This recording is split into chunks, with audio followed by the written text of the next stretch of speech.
गीत लिखल कवि शिरोमणि अपने पूर्वांचल के साथ देवरिया जनपद के साथ स्वर्गीय श्री गुलाब चंद शर्मा जी के उन्हें के तालीम दिहला कि आज हमने के कुछ बोलत बतियावत बंजर और सबके बीच में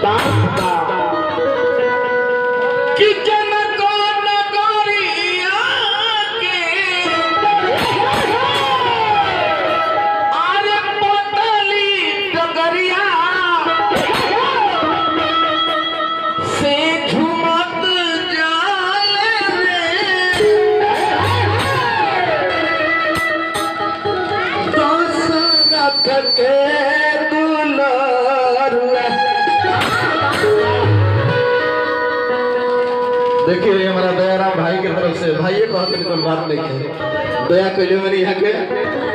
भगवान भोलेनाथ से वंदना रही कि सरकार यहाँ के परिवार में मंगल के बरसात होते रहे। हाँ जी आई यहाँ के हमने के डबल जीरो दी तब परमात्मा में एक और जीरो बढ़ा के उड़ा के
एक जना दोनों भाई में एक जना सावर रहना एक जना गोर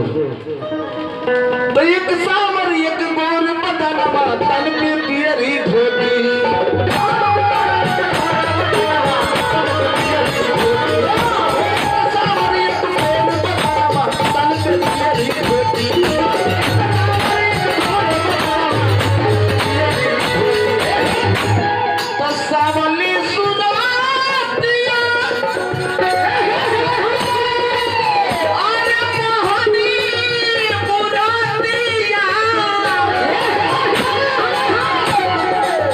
भगवान जी यही बाबू की तरह सावर रहने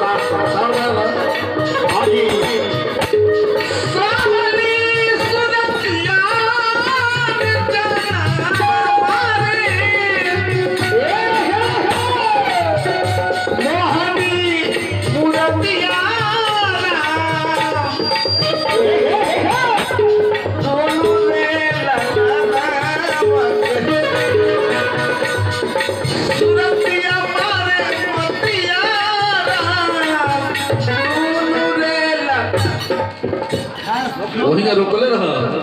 मतलब वही पर रहा कि सावली सुरतिया अरे मोहनी मुरतिया अरे लोगवा के मनवा मोहब्बत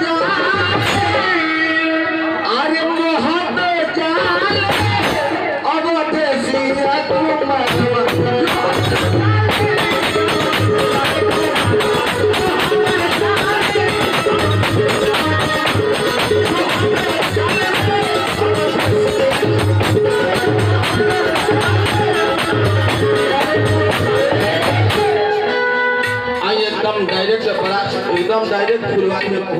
बोले माँ जानकी सखी लोग की संगे फूल तुरे आगे बढ़ी अजान तरी माता जी फूल तुड़े तरी भगवान राम लखन जी के साथ में फूल तुड़े तरी तो दोनों आदमी के निगाह मिल जाता है। संजोग है अब पहले से लिखल रहबे कोई तो रघुनाथ जी बस गईले जानकी जी की मनवा में तो रघुनाथ जी बस गईले जानकी जी की मनवा में जानकी जी की मनवा में हरि मुराद धस गईले अब प्रभु के सूरत धस गईले सीता की नयनवा में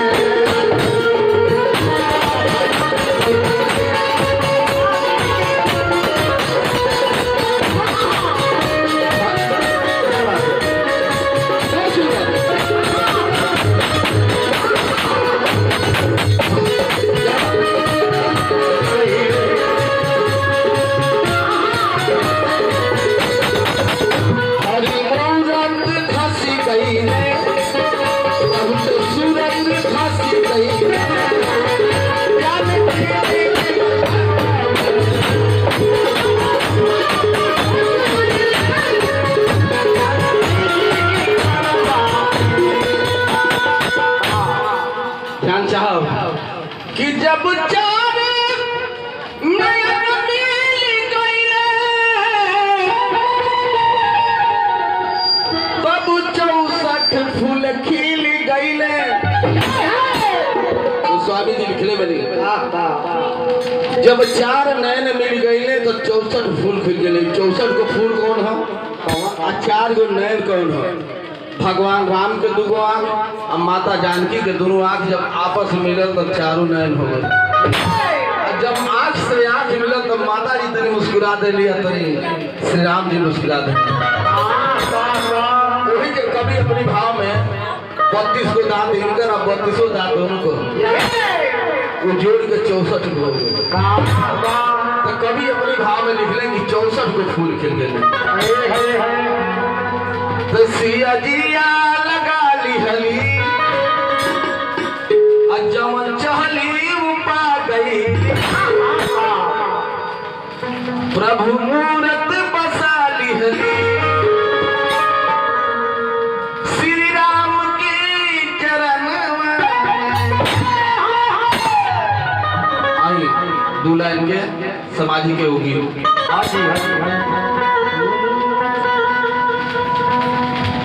कि साली सुहारी में हरी अरे हो गईली चाउर माई माहुर भई।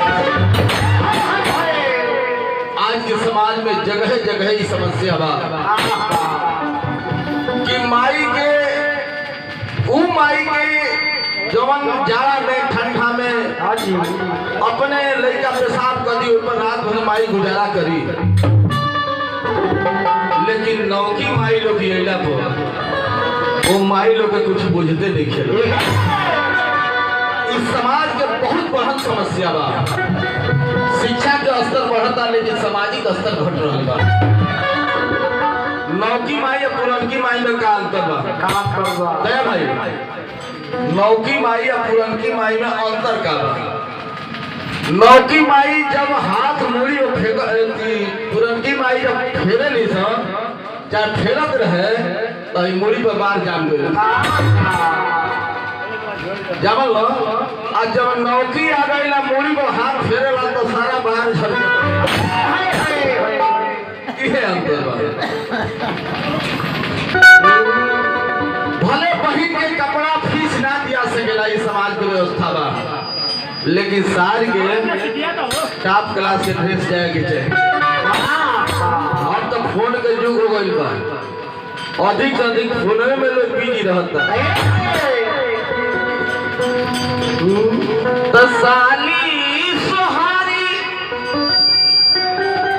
मौकी हो गई सन जाऊर अमाई माहुर भइली तो माई के दिन खातिर ना के पैदा के लिए बाबू माहू की तरह बोली हम माहू की तरह जरी आगे पीछे मेरा माई के लुगरी एगो 5 रुपया का 2 रुपया का सरफ देवे वाला के हो नहीं जितना भी जुलूम होता कि दूसरा दुआरी जाके कोई भी नहीं खी सकत ये बाबू 2 दिन से नहैले नहीं जान जाइलो तो रात भर उल्टा हो गए टांग दिलो कब माई और लइकवा के केहू कुछ कह दे तो ओकरा कह के हमरी बाबू के कह देला ह तारा के बिने में काली माई ले जाए तब माई कहबे करे कि साली सोहारी में हरी अरे हो गईली जाऊर माई ए माई माहुर भई ई अब कल तुक पे माहुर भई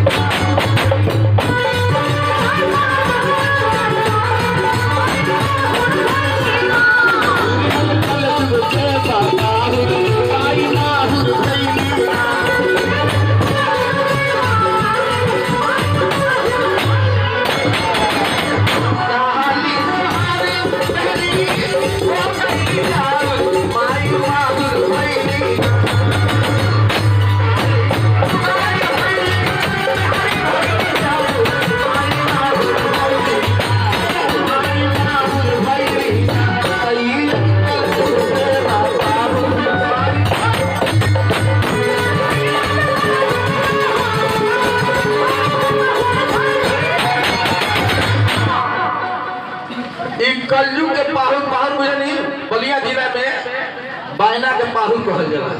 कभी कलयुग के बायना आइल बा चिंता कैले के जरूरत नहीं है अरे आज तहरा पर बा कल हमरो पे हां जी एक हाथ से के बाद बा दूसरा हाथ से आए पर तू बोलो कबा तहरो मोगी बोल होई आ भगवान चाहिए छठी मैया चाहिए तो तहरो मोगी माई बोली अशुद्ध बिया सहित मिल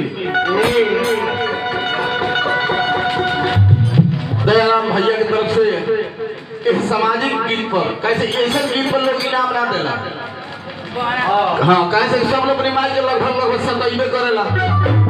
अब मौगियों के बात सुनेला तो मनवा ने सोचे लोग कि बेसवा जो अपनी माई के बात नौकरी के सुनेला ना